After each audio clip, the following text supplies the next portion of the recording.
Bienvenidos a Historiar. Este podcast fue creado y producido por la ASAI, Asociación Argentina de Investigadores de Historia. Un podcast sobre historia argentina, latinoamericana y mundial. Acompáñanos en este recorrido por el pasado para pensarnos en el presente.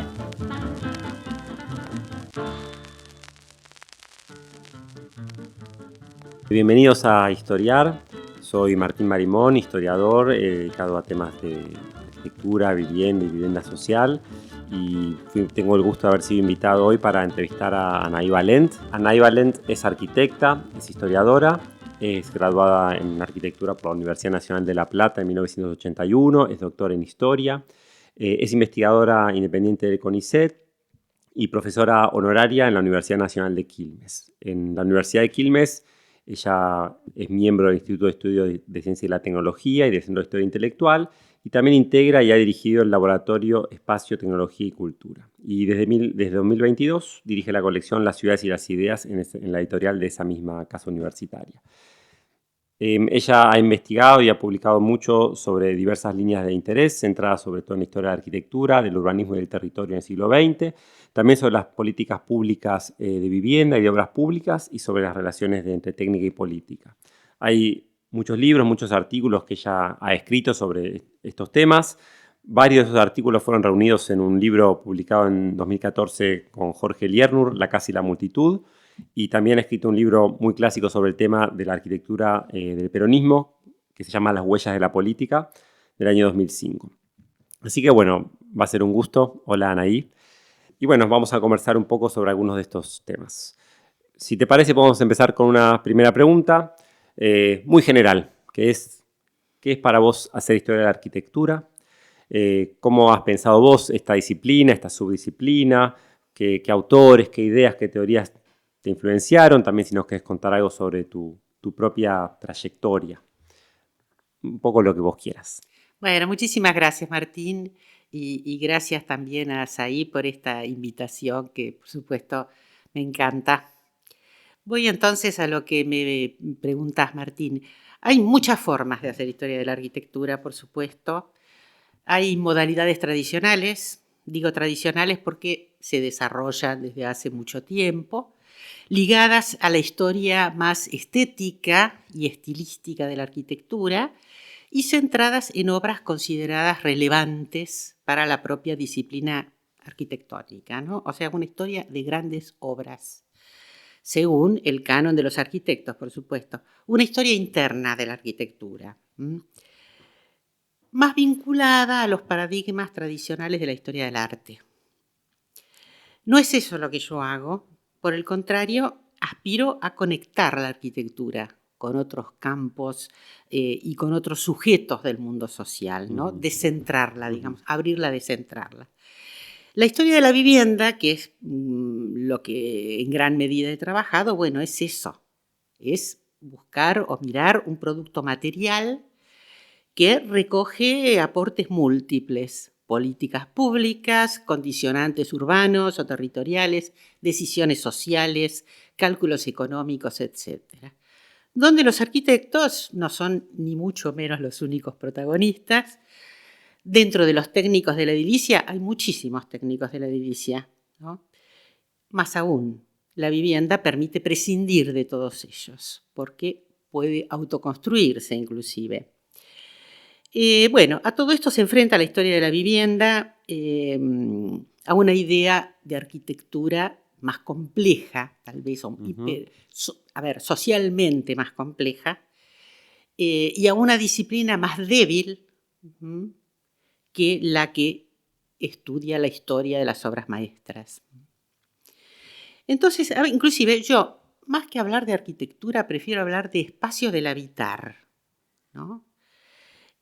Poniendo el énfasis en una relación humana con el espacio. Ese espacio puede ser la arquitectura tal como la entiende la disciplina o no. Puede responder a la escala de edificio, pero también a las formas de vivir la ciudad o de construir el territorio. Entonces, bueno, allí me ubico más allá de una historia de corte tradicional.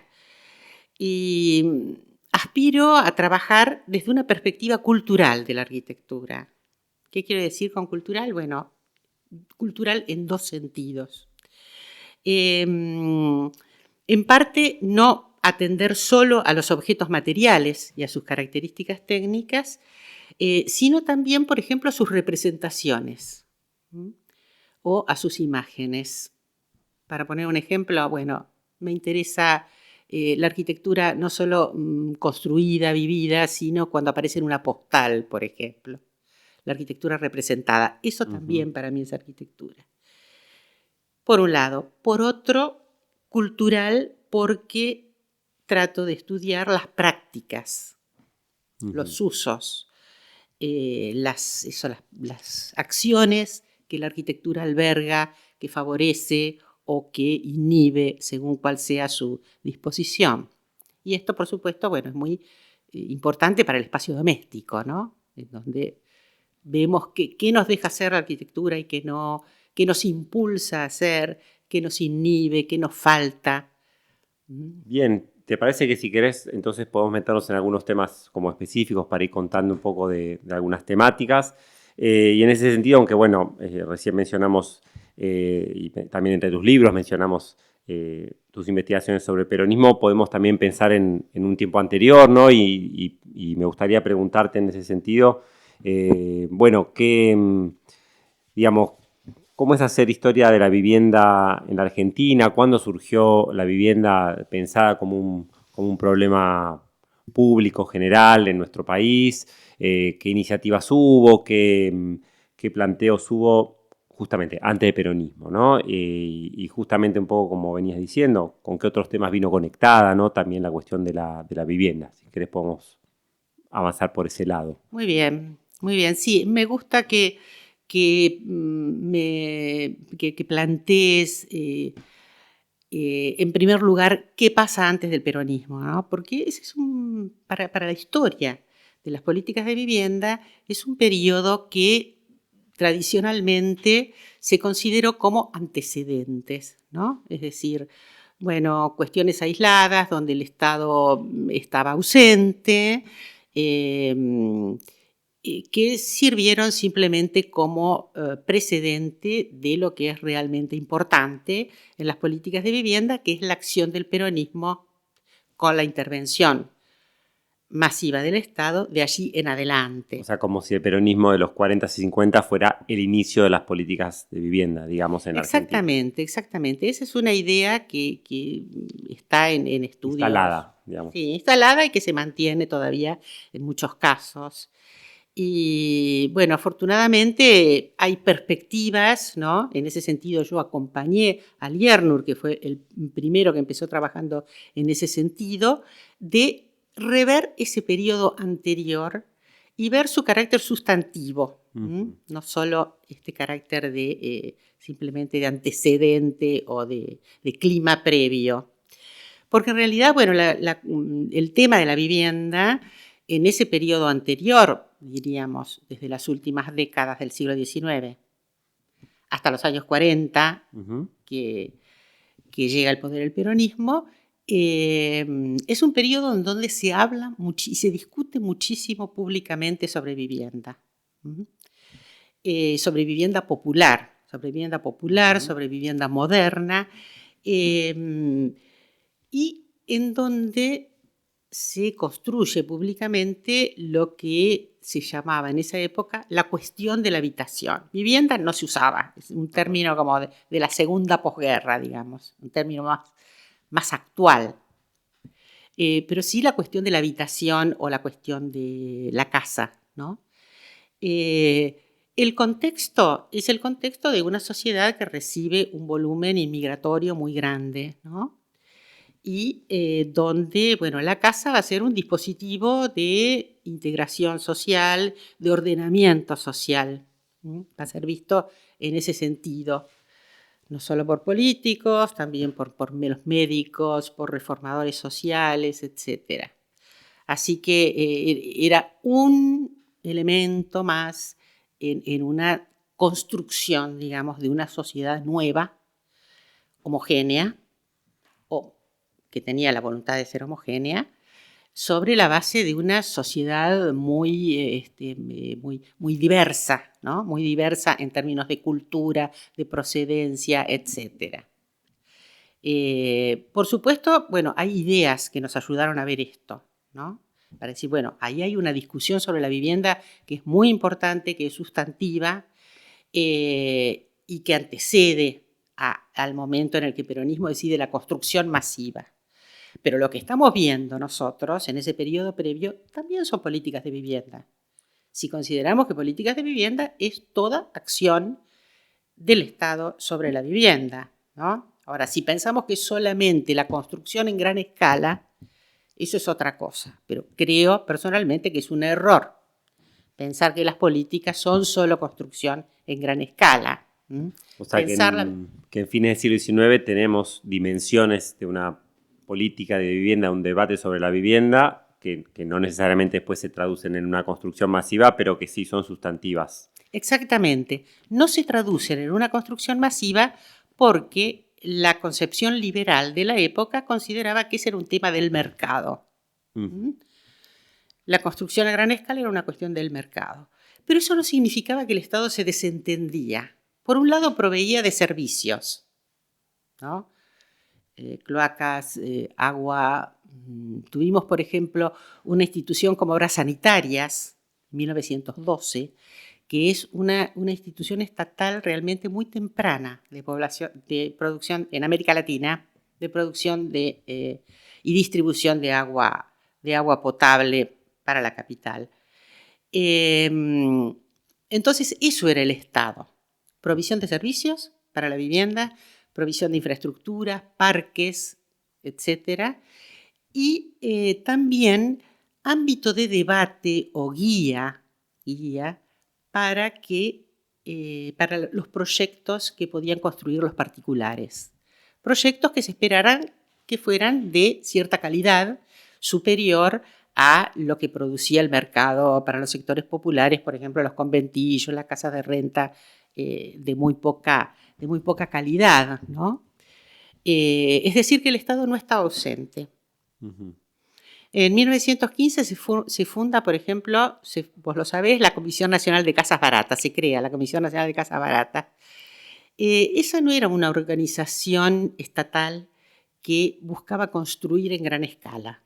Construyó muy poco, 1000 unidades en décadas, ¿no? Pero sí era un lugar que centralizaba el debate sobre la vivienda, producía proyectos reformadores, pensando en una nueva vivienda, por ejemplo, que tenía que incorporar la tecnología moderna, pero que también tenía que tender a la familia moderna, ¿no? Que era pensada como la familia nuclear, que tenía que tener determinadas condiciones de habitabilidad, un poco el reverso de todo aquello que se veía en la edificación popular, los conventillos, las casillas, etc. O sea, una especie de, digamos así, yo a veces repito, ¿no? Pero digamos como visión reformadora de las costumbres del habitar, de cómo la gente vivía, digamos, de los espacios físicos donde vivían, a través, por ejemplo, de esta comisión, y aquello que querían reformar eran formas de vivienda como ser, por ejemplo, conventillos, casillas, o sea, otro tipo de arquitectura, si querés, más vernacular o popular, digamos. Claro, más dirigida a los sectores populares, accesible para los sectores populares, con condiciones higiénicas, tecnológicas y tipológicas. A la distribución de la casa. La forma en que se organizan, se vinculan los distintos locales, las características que tienen los locales. Es decir, por ejemplo, nuestras ideas obvias, ¿no? En una casa, no sé, hay un acceso, un estar, una cocina, un baño, 2 dormitorios. Bueno, esa especificación de los locales es una construcción moderna. Si vos entrás a una casa chorizo, por ejemplo, lo que llamamos acá casa chorizo, todos los ambientes son iguales, prácticamente. En Puede ser un tamaño. dormitorio, exactamente, un dormitorio, un comedor. El baño suele a veces estar fuera de la casa, porque la instalación cloacal, digamos, no permite que el dormitorio esté adentro. La cocina está alejada, porque también las condiciones de cocinar no permiten que esté dentro de la vivienda por cuestiones del combustible, de limpieza, etcétera, ¿no? Así que eso es la tipología de la casa, ¿no? Y eso nos da la forma en que vivimos, en que usamos los espacios domésticos. Así que, bueno, es muy importante, muy Claro. importante. Y acá se buscaba modernizar esa Se tipología. buscaba modernizar y se buscaba también garantizar una preocupación central, era garantizar la independencia familiar, que la casa fuera sinónimo de familia. Esto nos puede parecer una obviedad, no lo era. Porque cuando reformadores sociales o políticos decían familia, querían decir familia nuclear, o sea, padres e hijos. La gente vivía de otra manera, ¿no? Existían lo que lo que llamamos familias ampliadas, ¿no es cierto? Familias extensas, que incluían otras generaciones y a veces personas que no tenían un lazo directo. Una práctica muy común en la vida cotidiana, en la forma de usar los espacios, era subalquilar. Entonces, por ejemplo, una familia que tenía una casa chorizo podía subalquilar para compensar su ingreso familiar una de las habitaciones. Bueno, esto a los ojos de esta reforma social que intentaba llevar adelante el Estado, era un problema, porque entonces no se garantizaba la familia, siempre había, entre comillas, extraños en la casa. Y se trataba de buscar una casa que favoreciera la independencia familiar y además la definición de roles familiares, de actividades familiares. Entonces, bueno, de allí la especificidad de los locales, ¿no? El dormitorio, bueno, es un lugar para dormir, no se duerme en cualquier parte. Después, por supuesto, la necesidad de las familias puede hacer que se duerma en el living, eso lo sabemos, pero no se consideraba lo ideal. Los padres duermen por un lado, los hijos duermen por el otro. Eso nos está construyendo roles familiares, uso del tiempo familiar, etcétera. Y en todo este tema también aparece una pregunta sobre la higiene, ¿no? También hay una preocupación clásica del higienismo, las epidemias. ¿Esto influye también en que surja la vivienda como una gran preocupación, la cuestión médica? Por supuesto, eso es central, ¿no? Epidemias hubo siempre, digamos, pero a fines del siglo XIX, por ejemplo, la epidemia de fiebre amarilla de 1871, comienzan a tener efectos mucho más importantes. ¿Por qué? Porque la inmigración va favoreciendo, digamos, la concentración urbana. Entonces, los peligros son más grandes. Al mismo tiempo, en Europa se está desarrollando, justamente por este tema, una rama de la medicina que va a ser central para la reforma de la casa, que es la medicina higienista, o sea, aquella medicina que trata de prevenir determinadas enfermedades, contagios, aquellos que tienen que ver con las condiciones del ambiente. Así que la opinión de los médicos es fundamental. En principio tuvo un sentido físico, ¿no? Es decir, pensar condiciones físicas para evitar el contagio o el aumento de determinada cantidad de determinadas enfermedades, sobre todo las infectocontagiosas y las gastrointestinales. Pero pronto esa mirada médica dejó de restringirse a la parte física de las habitaciones para pensar también en las condiciones morales, ¿no? Es decir, en cómo se vivía, quiénes vivían juntos, a través de qué hábitos.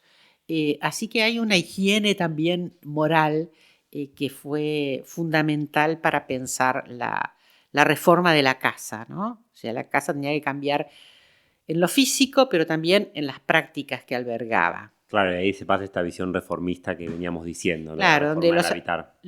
los médicos higienistas son actores fundamentales, ¿no?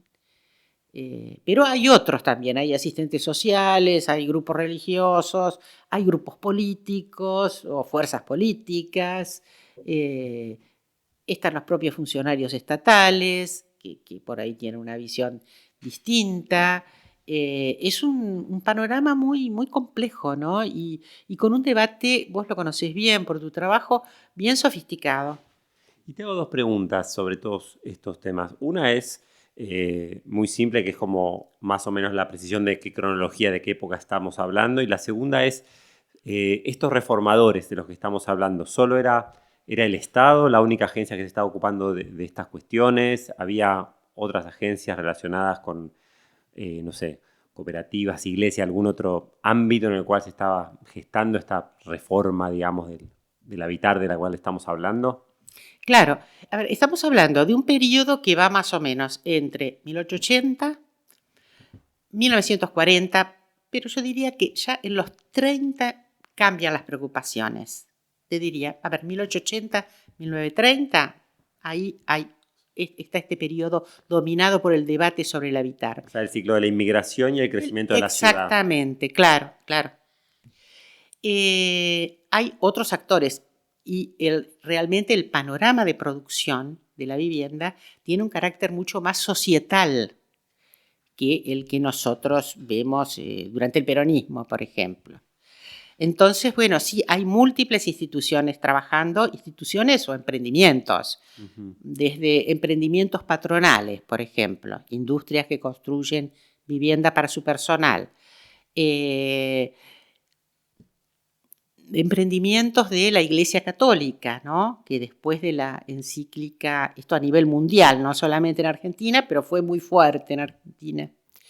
Después de la encíclica Rerum Novarum, 1891, bueno, que justamente se ocupa de los nuevos problemas, ¿no? De los nuevos problemas del mundo moderno, del avance de la izquierda, de las organizaciones populares, y la Iglesia decide tomar un lugar, ¿no? Y construye muchas organizaciones obreras con distintos fines, ¿no?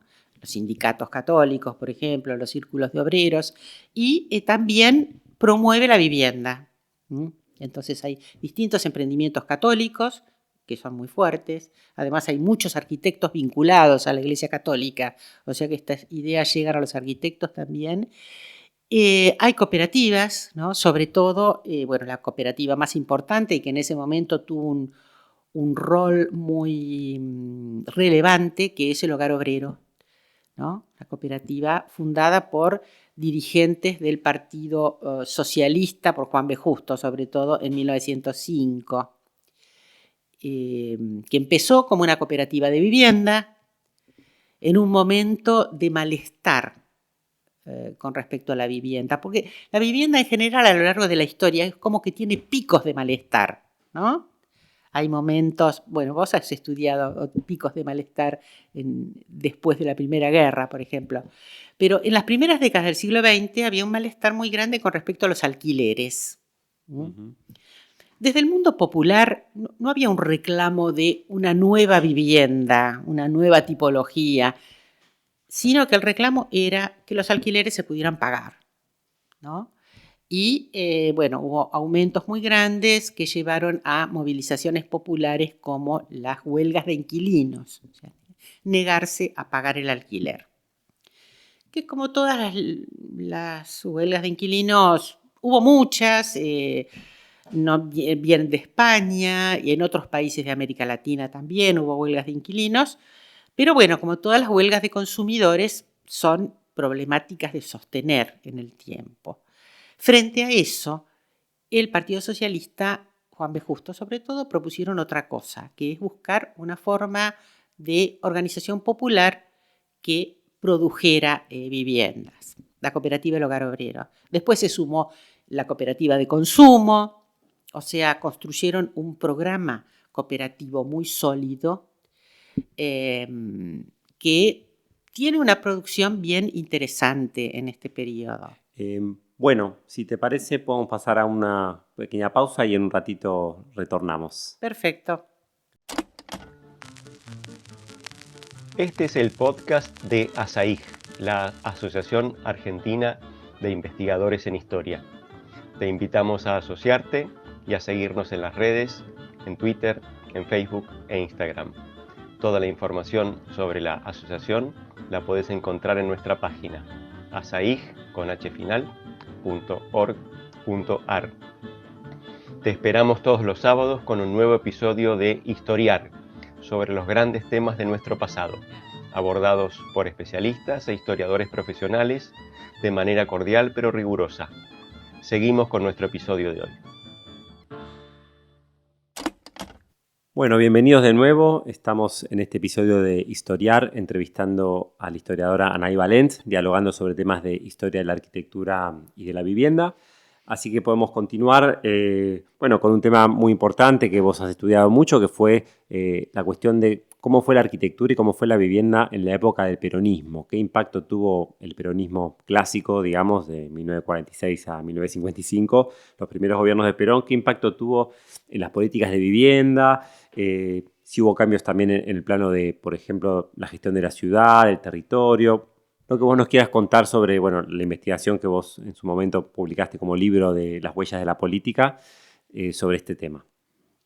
Bueno, antes que nada, por un lado, tomo ahí una expresión de Juan Carlos Torre, los años peronistas, o sea, no empiezo en el 46, que es el momento en el que asume la presidencia Perón, sino en el 43, porque Perón ya desde la Secretaría de Trabajo y Previsión instala fuertemente el tema de la vivienda y de que el Estado tiene que tener una función activa impulsando la construcción masiva. Uh-huh. De hecho, disuelve la Comisión Nacional de Casas Baratas, porque es para él un sinónimo del Estado ausente.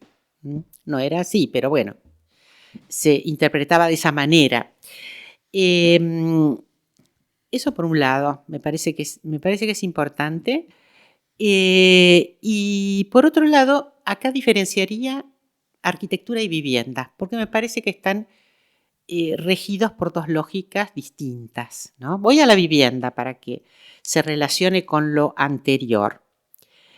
Y tomo también esta idea de Perón diciendo, disolvimos la comisión porque era el Estado ausente. El peronismo usó un eslogan que usa la política habitualmente, que es la confrontación entre el antes y después, ¿no es cierto? O sea, antes de nosotros nada, con nosotros todo. Bueno, toda la política lo usa. ¿Qué quería decir en el caso del peronismo y la vivienda? Bueno, somos los primeros que nos vamos a ocupar de la vivienda. Entonces, nuestras investigaciones y las de otras personas, por supuesto, demuestran que esto no es así. Es decir, que, por ejemplo, ya había una consolidación de tipologías de vivienda en el periodo anterior porque había habido un debate previo sobre lo que podía ser o tenía que ser la vivienda moderna. Entonces, lo que hace el peronismo es llevar todo eso a la práctica a través de una agenda estatal de construcción masiva. Pero son claramente dos cosas distintas y hay muchos puntos de continuidad, entonces, con el periodo anterior. Pero bueno, lo que me interesa señalar es que en un periodo de tiempo más largo es que el peronismo inicia una etapa de intervención del Estado en construcción, en provisión de unidades de vivienda muy alta, que se extiende como mínimo hasta 1976, o sea, hasta el inicio del gobierno que proviene del golpe militar de 1976, ¿no? Así que es todo un periodo muy largo, de décadas, el que se inicia. O sea, el peronismo inicia un ciclo que después lo va a exceder en el tiempo, digamos. Claro, exactamente, que va a continuar y que en donde un elemento central es la creación del Banco Hipotecario Nacional como Banco de la Vivienda.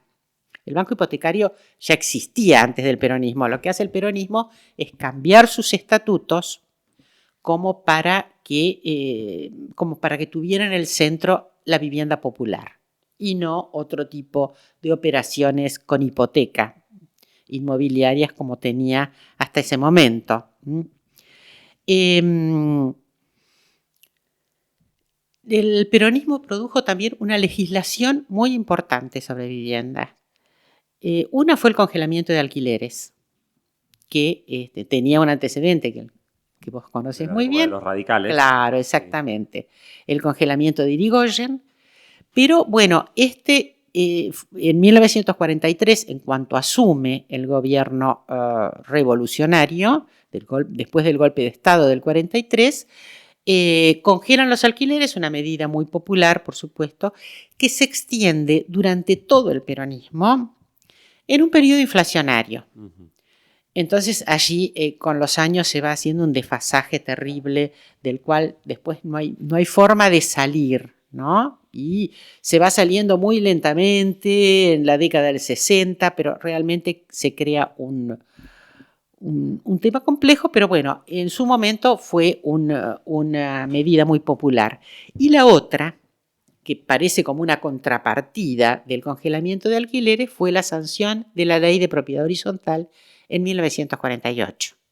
O sea que eso cambia lo que veníamos diciendo y empieza a haber propiedad división de la propiedad. Digamos. Exactamente, división de la propiedad por departamentos, que es como decía efectivamente el gobierno, era una forma de democratización de la propiedad inmueble, porque entonces, bueno, se podía acceder por unidades menores, ¿no?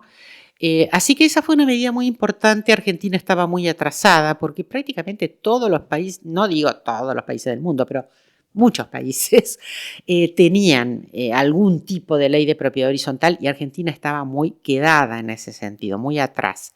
Así que esa fue una medida importante. El peronismo lo pensaba también como un estímulo a la industria de la construcción.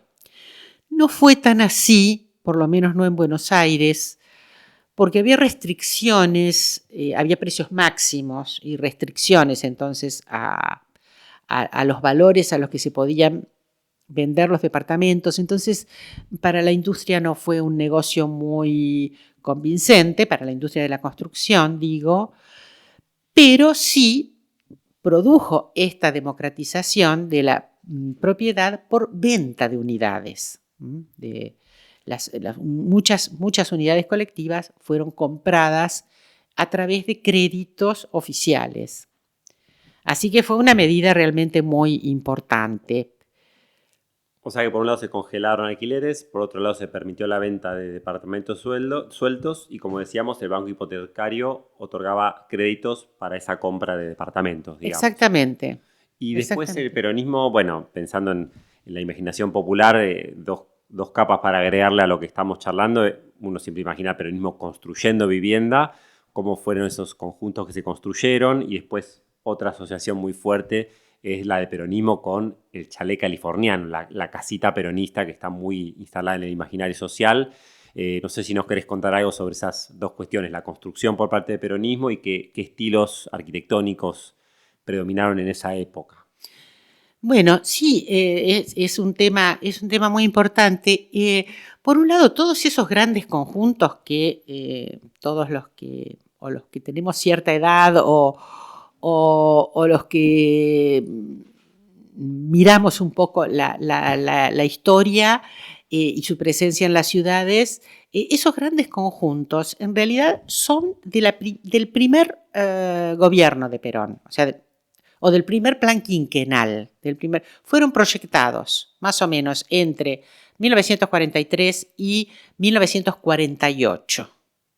Ahí el Estado construye directamente conjuntos muy importantes, Ciudad Evita, entre otros. Los Perales, exactamente, claro. Ahora, en 48, 49 hay una crisis económica muy fuerte. Eso frena, ¿no?, los proyectos que se retoman cuando hay una recuperación.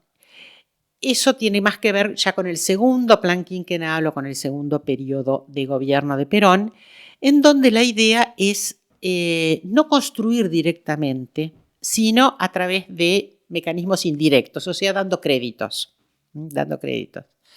Entonces, en esta segunda etapa, él resalta un plan que creó el Banco Hipotecario, que es el Plan Eva Perón, ¿no? Un plan, como decís vos, de chalecitos individuales, es un crédito individual que, a intereses subsidiados, muy bajos, periodos largos, y que pagaba no solamente la construcción de la casa, sino la casa y el terreno. Eso es rarísimo, o sea, prácticamente no exigía ahorro previo.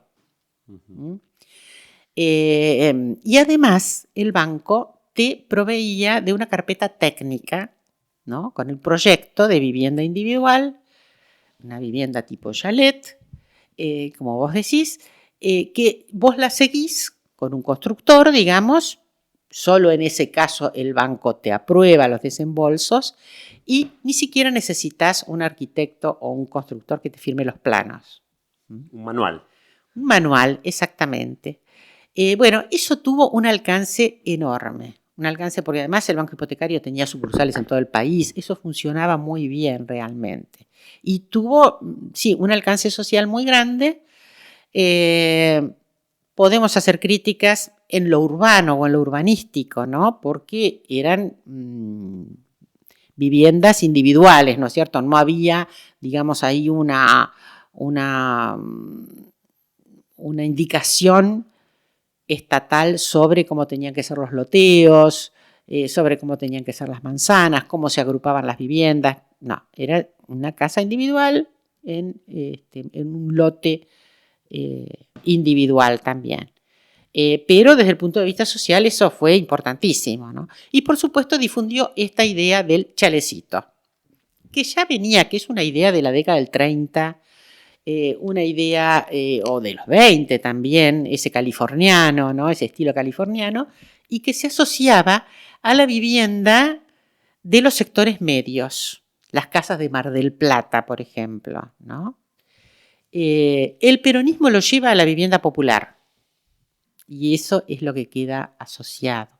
Pero el peronismo también construyó mucha arquitectura colectiva moderna, los monobloques, ¿no?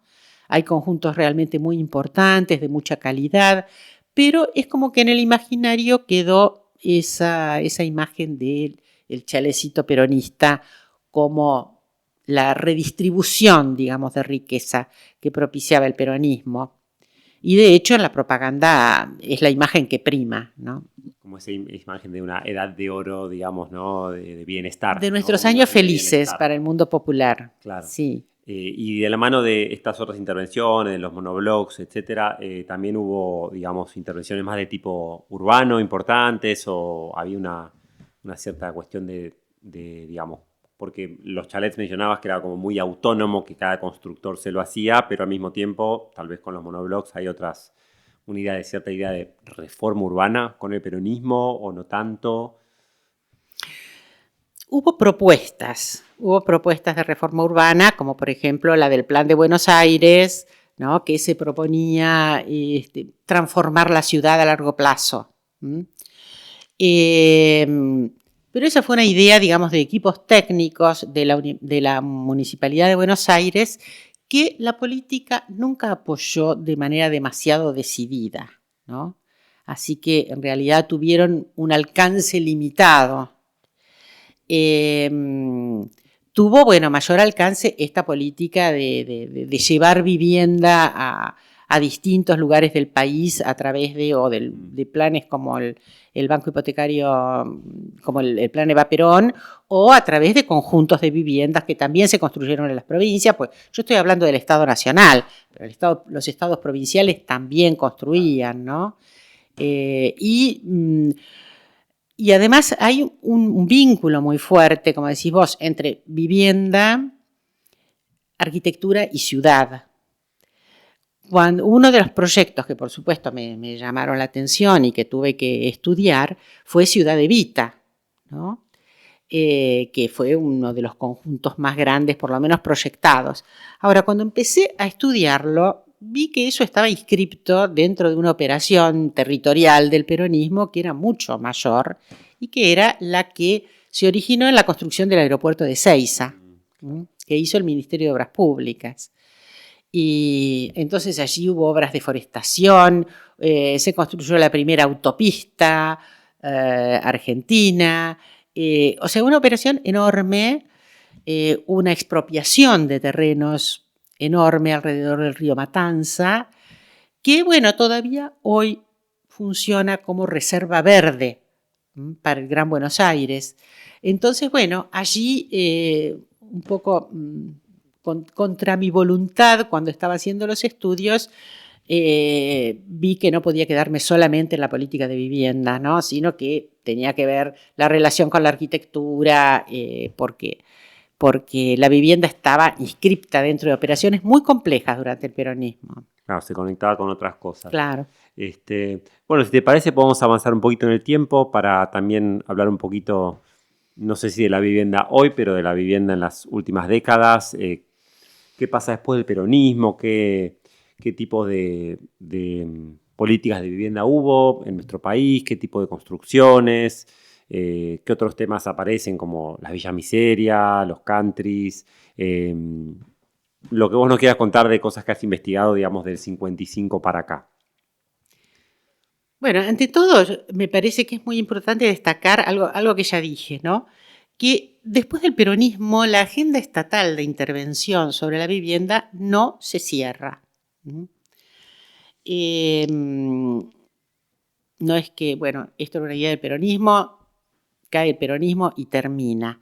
Es un lugar, eso es algo que está pasando en todos los lugares del mundo porque son las décadas de estado de bienestar, ¿no? O sea que la vivienda es un tema de todos los gobiernos.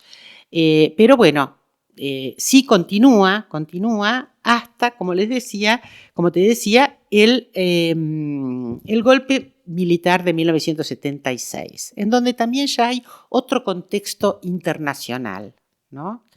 Crisis del petróleo a principios del 70, bueno, ya es otro mundo, otra política, y durante los años 90 esa política de retiro del Estado es cada vez más fuerte y la década del 90 es la década de privatizaciones, privatización del banco hipotecario, por ejemplo, y de descentralización y achicamiento del Estado. O sea que el Estado Nacional cede o traspasa, digamos, funciones a las provincias, ¿no? Y ese, por ejemplo, es el desarrollo del FONAVI, que se desarrolla a través, Fondo Nacional de la Vivienda, que se desarrolla a través de los institutos de vivienda provinciales, ¿no? Pero bueno, eso tiene aspectos positivos, pero tiene aspectos negativos, en tanto significó un achicamiento del Estado y, bueno, en el caso de las provincias no todas tenían la misma capacidad técnica para hacerse cargo del problema, ¿no? E implicó un desfinanciamiento, sin duda, del sector. O sea que los años, digamos, gloriosos del Estado construyendo, promoviendo, etcétera, son 1943, 1976, yo diría, más o menos, ¿no? Cuando cae el peronismo, insisto, no solamente no desaparece la injerencia estatal, sino que se amplía. Aparecen temas nuevos. Por ejemplo, la política sobre villas de emergencia, que el peronismo no había tenido. Esto es un dato curioso, ¿no? Aparentemente curioso, que es que el peronismo no tuvo una política para los asentamientos, para las villas de emergencia.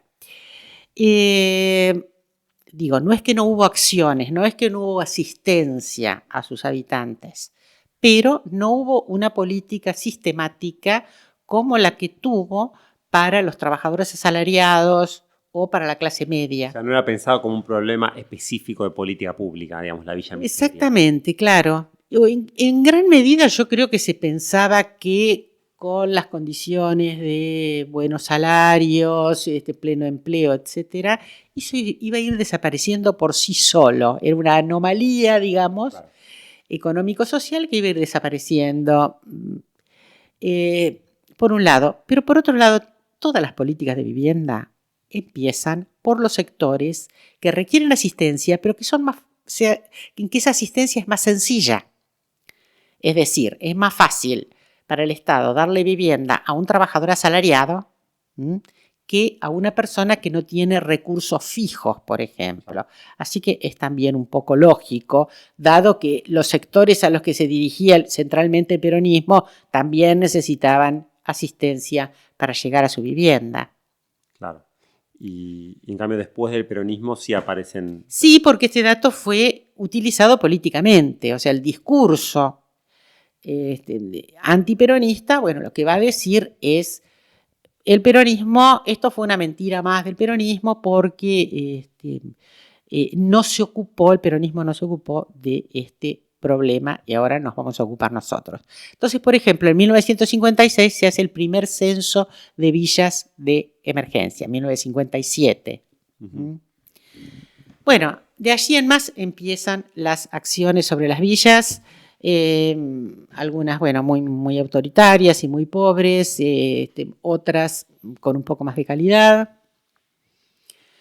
A fines de la década del 60, principios de los 70, hay un episodio, yo diría, dentro de la historia de las villas de emergencia que a mí me parece que es muy importante, que es la de los planes de erradicación de villas de emergencia, que en ese momento tomaron la forma de grandes conjuntos de vivienda.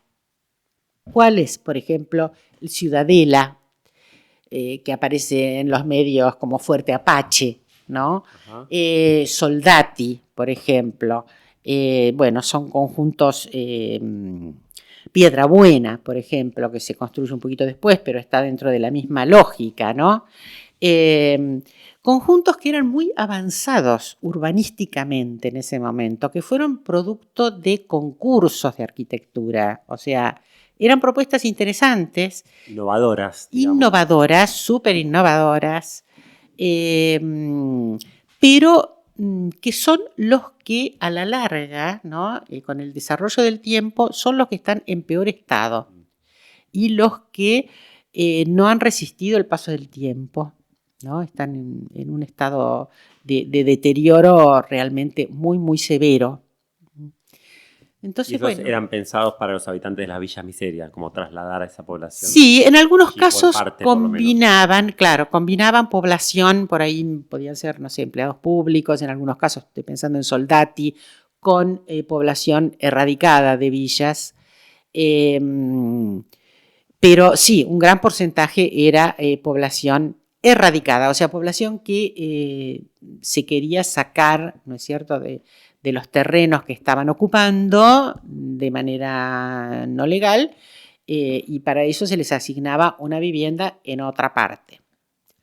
Claro, sí, es como que habla allá de un país como mucho más fragmentado socialmente, ¿no? Con otros niveles de desigualdad, como el que es de las décadas más recientes, claro, digamos, pero vos de la sabés que todavía, si yo pienso a fines de los 60, principios de los 70, inclusive el gobierno peronista, ese segundo gobierno peronista, el de la década del 70, hizo muchos de estos concursos y construyó muchos de estos concursos que justamente se pensaban, cuando uno ve las imágenes dibujadas son muy atractivas, y se pensaba en justamente darle a los pobres una calidad de vida, ¿no es cierto?, muy superior a la que tenían en sus asentamientos. En la práctica no fue así. Bueno, ¿por qué? Hay distintas razones, ¿no? Pero bueno, en parte es que estas viviendas fueron pensadas en periodos previos, pero en general fueron inauguradas después de la dictadura militar, después del 76. Entonces ya salieron a la vida pública en un momento en donde el Estado se había desinteresado de ellas. Son conjuntos muy difíciles de gestionar, porque son conjuntos muy grandes, con formas urbanas que no siempre son las convencionales, en donde que no es que no se pueda, sí se puede, pero los habitantes necesitan algún tipo de asesoramiento, digamos. O sea, hay que repensar cómo se gestiona y cómo se vive en esos lugares. Claro, nunca se hizo. Y la otra es que fueron de pésima calidad constructiva. Y ahí entre las empresas constructoras, las grandes empresas constructoras, que fueron las que podían acceder a esas obras, y la falta de control del Estado fue brutal. Claro. Lo que a mí no me gusta cuando lo escucho es que muchas veces se piensa que esos conjuntos son sinónimo de toda la habitación construida por el Estado, ¿no? En los medios, por ejemplo. Vivienda social es eso. Es eso, claro. Bueno, no, ¿cómo van a construir conjuntos de viviendas y después terminan como este o el otro? No es así. Hay cantidades de conjuntos que funcionan muy bien, que están muy bien, los del peronismo, por ejemplo. Pero bueno, había otra calidad de construcción y había control del Estado en la ejecución y asistencia. Eso. Y además, bueno, pensemos que estos conjuntos iban dirigidos también a la gente de menores recursos y que por el momento en el que vivió ya no se benefició por el ascenso social, ¿no? Sino que vivió en momentos de desocupación, de salarios bajos. Entonces, bueno, gestionar esos conjuntos. La propia población que vivió allí no tuvo los recursos para sostener. Exactamente, claro. Así que es una historia triste esa, claro, diría yo, ¿no? Porque hay mucho puesto ahí. O sea, el Estado puso mucho, los arquitectos pusieron mucho y hoy el resultado no termina de cuajar. No, y el resultado actual es que el Estado tiene que ocuparse del reciclaje, digamos. Bueno, claro, mantenimiento. Y sí, porque además, claro, hay muchos conjuntos que no están ni siquiera escriturados, o sea que hay responsabilidad estatal allí. Claro. Bueno, y ya que hablamos de Estado y arquitectura, por último te quería preguntar, yo sé que en los últimos años vos te dedicaste a unos otros temas así de obra pública, un poco saliendo de lo que es estrictamente la vivienda. No sé si muy brevemente querés contarnos algo de estas últimas investigaciones que venís haciendo. Bueno, sí, me gustaría.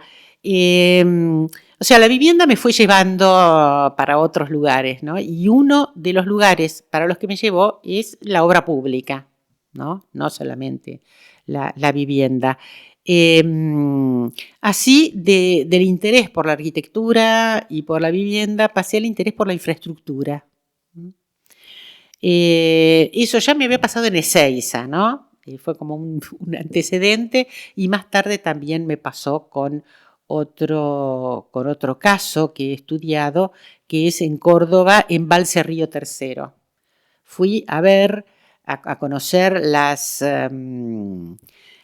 unidad turística, ¿no? Construida por el peronismo. Pensando en el peronismo también, bueno, quería conocer esas instalaciones turísticas tan características del peronismo. Y ahí lo que me encontré con que esa operación del peronismo está inscripta dentro de una obra de transformación territorial muchísimo más amplia, que empieza con los proyectos de construcción del embalse a principios de siglo, ¿no? O sea, y la historia de ese lugar está recorrida por la historia de la obra pública a lo largo de todo el siglo XX, ¿no? Entonces, bueno, dije, bueno, acá hay otra cosa, y me empecé a interesar en la infraestructura, sobre todo la infraestructura de control del agua. Todavía sigo trabajando en eso. Y pertenezco a un grupo de trabajo, como dijiste al principio, en la Universidad de Quilmes, que es el espacio Laboratorio, Tecnología y Cultura, que actualmente dirige Dan Zunino y donde nos ocupamos justamente de la historia de la infraestructura. Y acabamos de publicar un libro colectivo, que se llama Infraestructura y Estado, Episodios de la Modernización Territorial Argentina, que escribí con Dan Zunino, con Valeria Grucheski y con Melina Piglia, todos miembros de este equipo, en donde tomamos distintos casos de infraestructuras de la primera mitad del siglo XX o hasta los años 60.